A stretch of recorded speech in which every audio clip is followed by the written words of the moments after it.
नमस्कार, मैं हूं नीलू। तो जैसे कि आशंका जताई जा रही थी कि ईरान अब खुलकर फ्रंट फुट पर खेलेगा, हुआ भी कुछ ऐसा ही। कल करीब 7:30 बजे, अगर भारतीय समय अनुसार बात की जाए तो 10 बजे के आसपास ईरान ने जबरदस्त कह सकते हैं मिसाइल दागे इजराइल पर। हालांकि कितना नुकसान इजराइल को हुआ है, कितनी मिसाइल्स अंदर तक पहुंची है, ये तो अभी आंकलन नहीं हो पाया है, लेकिन कहा जा रहा है कि इससे इजराइल को बहुत ज्यादा नुकसान हुआ है। और सबसे बड़ी बात यह है कि अब ईरान वर्सेस इजराइल ये युद्ध हो गया है, यानी अब आमने सामने की लड़ाई शुरू हो गई है और इसे एक बड़े वॉर के रूप में देखा जा रहा है। खास तौर पर अगर ईरान की बात की जाए तो उसने साफ तौर से ऐलान कर दिया है ये तो पहली खेप है, आगे देखिए क्या होता है। इसी पर बातचीत करने के लिए मयंक मेरे साथ जुड़ गए हैं। मयंक, सबसे बड़ी बात है ये पहली खेप थी, ईरान ने ये दावा किया है। अभी तो देखिए हमें तो बदला लेना है, चाहे वो हनिया का बदला हो या फिर नसरुल्लाह का बदला हो, हम बदला लेंगे और उसी की तर्ज पर एक बड़ा हमला कल हमने देखा इसराइल में। देखिए, ईरान की तरफ से ये जो हमला हुआ है इसने इस पूरे वॉर का स्वरूप बदल के रख दिया है अब। और हम आपको सबसे पहले ये बताते हैं, मुद्दे की बात करते हैं जो सब लोग जानना भी चाहते हैं कि आखिर इस हमले से इजराइल में कितना नुकसान हुआ है। इसको लेके देखिए अभी कोई पुख्ता जानकारी सामने नहीं है, लेकिन हम आपको बताते हैं कि ईरान की तरफ से IRGC जो सेना है ईरान की, उसकी तरफ से जो है क्या दावा किया गया है। ईरान का कहना ऐसा है कि करीब 180 से 200 मिसाइल्स जो थी इनसे हमला किया गया था कल इजराइल के ऊपर। इसमें से 90% मिसाइल्स, ये ईरान दावा कर रहा है कि 90% मिसाइल्स जो हैं वो सही टारगेट पे, सही ठिकानों पर गिरी हैं। और ईरान का दावा है कि उसने इजराइल के करीब 20 F-35 प्लेन्स को तबाह कर दिया है। और ये बहुत बड़ी बात है। इसी से हमले लगातार इजराइल की तरफ से हो रहे थे, चाहे वो हमास हो, हुती हो, हिजबुल्लाह हो, और अब उसी का एक बड़ा देखिए, ज़ख़ीरा इजराइल इन जो दावे ईरान के हैं, इजराइल इसका खंडन कर रहा है, अमेरिका इसका खंडन कर रहा है, लेकिन जो ईरान के दावे हैं उसको भी सामने रखना ज़रूरी है। ईरान का कहना ऐसा है कि करीब 20 F-35 प्लेन तबाह हुए हैं और साथ में मोसाद का हेडक्वार्टर भी निशाने पर था, उस पर भी मिसाइल गिरी है और मोसाद के हेडक्वार्टर को उड़ा दिया गया है। ये कहना है ईरान का। अब देखिए, गौर करने वाली बात यह है कि जो ये मिसाइल्स गिरे, ये मिसाइल्स एक नेवाटिम एयर बेस है, नेवाटिम एयर बेस है इजराइल का। बताया जाता है कि ये इस नेवाटिम एयर बेस से ही जो F-35 प्लेन्स फ्लाई करके जो लेबनान में अटैक होते थे या जो गाज़ा में अटैक हुए, ये प्लेन्स इसी नेवाटिम एयर बेस से ही फ्लाई कर रहे थे। जो हमले नसरल्ला के ऊपर किए गए और जिसमें नसरल्ला की मौत हुई, उस मिशन को शुरुआत इसी एयरबेस से किया गया था। इसीलिए ईरान ने इस नेवाटिम एयरबेस को टारगेट किया है और ऐसा बताया जाता है, जो ईरान का कहना है कि ये हमला बिल्कुल सफल रहा है। मिसाइल एयरबेस पे गिरी और करीब 20 F-35 प्लेन्स तबाह हो गए हैं। ये ईरान का दावा है। ठीक है, ये ईरान का दावा है मयंक, लेकिन सबसे बड़ी बात है ईरान ये भी दावा कर रहा है कि उसने 400 मिसाइल्स दागे, जिसमें से बताया जा रहा है कि करीब 180 आयरन डोम से भी टकराए, जिसमें आप कह रहे हैं कि बहुत सारे अंदर भी आ गए, कुछ को इंटरसेप्ट कर लिया गया और उसने इजराइल के अंदर जाकर बहुत बड़ी तबाही की है।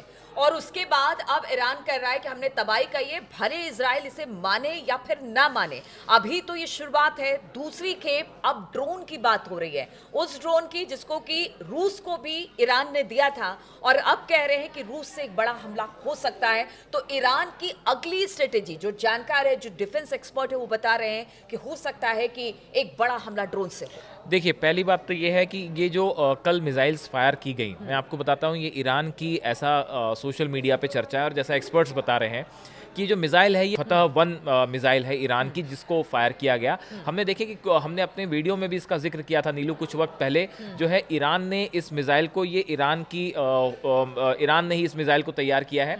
और देखिए कि करीब ईरान से इजराइल को ट्रैवल करने में करीब 2000 किलोमीटर, 1800 से 2000 किलोमीटर का डिस्टेंस ये मिसाइल ने ट्रैवल किया।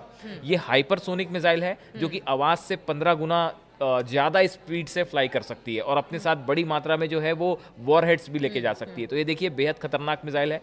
और एक साथ इतनी बड़ी संख्या में, जो आप कहना चाह रही हैं, इतनी सारी मिसाइल्स एक साथ फायर होती हैं जो करीब 2000 किलोमीटर को ट्रैवल करती हैं, इजराइल के अंदर आती हैं। आप देखिए कि रेड सी में हो या भूमध्य सागर में हो, बड़े सारे एयरक्राफ्ट कैरियर्स खड़े हुए हैं, एंटी मिसाइल सिस्टम अमेरिका ने लगाए हुए हैं। तो अब इस तरह की भी चर्चाएं हैं कि हो सकता है कि ईरान की तरफ से और ज़्यादा मिसाइल्स फायर की गई थी, और ये भी संभव है कि हो सकता है अमेरिका की तरफ से कुछ मिसाइल्स को जो है वो एंटी मिसाइल सिस्टम ने उसको हवा में तबाह भी किया हो। ठीक है। लेकिन इन सब के बावजूद जो तस्वीरें इसराइल से आई हैं, अभी देखिए, हम अगर हम ईरान के दावे को अलग भी रखें और ये कहें कि ये पता पूरी तरह से सही नहीं है, अगर ये भी मान ले, तो भी उसके बावजूद ये तस्वीरें जो इसराइल से आई हैं, आप देखिए वहाँ पे तस्वीरें आई हैं, कुछ रेस्टोरेंट्स हैं जिनके कांच टूटे हुए हैं, एक स्कूल के ऊपर। बिल्कुल, जो कल तस्वीरें आई उसमें हमने देखा आयरन डोम इंटरसेप्ट कर रहा है, या उसके बाद किस तरह से लोग भागते सड़कों पर नजर आए, लोग बंकर्स में छिप गए। हालांकि अलर्ट पहले से था, अमेरिका ने पहले से अलर्ट कर दिया था, लेकिन इसके बावजूद भी वहां पर इस वक्त पैनिक का माहौल है। लोग कई जगहों से दूसरी जगह पर जा रहे हैं, लोगों को कह दिया गया है कि आप बॉम्ब शेल्टर में तुरंत भाग कर जाए। जैसे ही पूरी, आप एकदम ठीक कह रहे हो, पूरी रात जो है इसराइल के उत्तरी इसराइल और मध्य इसराइल का जो हिस्सा है, वहाँ पे जो लोग हैं, सिटीजन हैं, उनकी पूरी रात जो है बंकर्स में बीती है। और काफ़ी सारी मिसाइल जो तस्वीरें आई जिसका हम जिक्र कर रहे थे कि रेस्टोरेंट्स में जो है वो तबाही हुई है, एक बताया जाता है कि स्कूल के पास एक मिसाइल गिरी, ये तस्वीरें आ रही हैं। मतलब ये ऐसा नहीं है कि जो इसराइल दावा कर रहा है वो कि सबको आयरन डोम ने रोक लिया, ऐसा बिल्कुल नहीं है। बहुत सारी मिसाइल्स हैं जो कि इसराइल के ऊपर गिरी भी हैं। अब इसमें से कितनी तबाही हुई है ये शायद हमको आने वाले 1-2 दिन में साफ साफ पता चलेगा कि कितनी तबाही हुई, लेकिन ये निश्चित तौर पे है कि अब जो है ये आयरन डोम सिस्टम, देखिए एक साथ जब 180 या 200 मिसाइल्स फायर होती हैं, कल देखिए जो तस्वीरें आ रही थी, आप इसराइल के आसमान की तस्वीरें देखिए, ऐसा लग रहा था कि एक पूरा गुच्छा जो है वो चला आ रहा है मिसाइल्स का। अब जो वहां पर एक अलार्मिंग सिस्टम लोगों के मोबाइल पर दिया गया था, जब उसे देखा गया तो वो पूरा जो इजराइल का पूरा वो इलाका था वो पूरी तरह से रेड हो रखा था, रेड हो गया था। बिल्कुल बिल्कुल, एक साथ कई मिसाइल्स वहां पर गिर रहे थे, तो वो पूरा इलाका। तो मयंक, सवाल यही है कि ये देखिए, ये तो शुरुआत है। हालांकि इजराइल ने कहा है कि अब इसका हमने प्लान पहले से तैयार कर रखा था, हमें पता था कि अब ईरान खुलकर खेलेगा, क्योंकि जिस तरह से हमास खत्म हुआ, हिजबुल्लाह खत्म हुआ, उसके बाद नसरुल्लाह मारा गया, अब ईरान के सामने कोई ऑप्शन नहीं था। यानी इजराइल भी अब पूरी तरह से तैयार है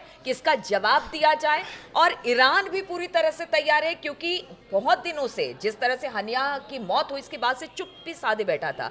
तो क्या वो तैयारी का वक्त ले रहा था कि जब तैयारी मतलब वो कर ले, उसके बाद अगर कोई बड़ा हमला वो करता है तो पूरी तैयारी के साथ? देखिए, ये जो आप बात कह रही हैं, इसमें जो मुझे जो लगता है, मेरा जो ओपिनियन है, जो मैं समझ पा रहा हूँ कि देखिए, पहले हनिया को असैसिनेट किया गया, उसके बाद नसरल्ला की मौत होती है, उसके बाद आईडीएफ जो है वो लेबनान के अंदर तक घुस जाती है।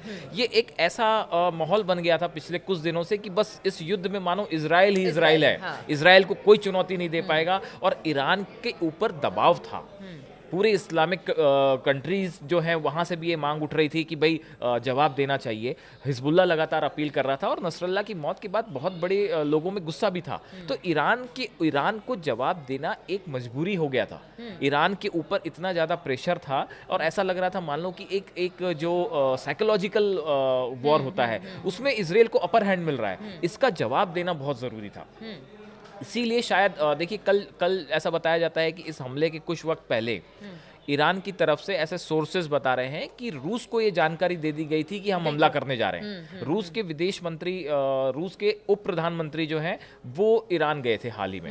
तो देखिए, ऐसा बताया जाता है कि हमले के कुछ समय पहले ईरान ने रूस को ये जानकारी दे दी थी कि हम ये जो बैलिस्टिक मिसाइल से अटैक करने जा रहे हैं।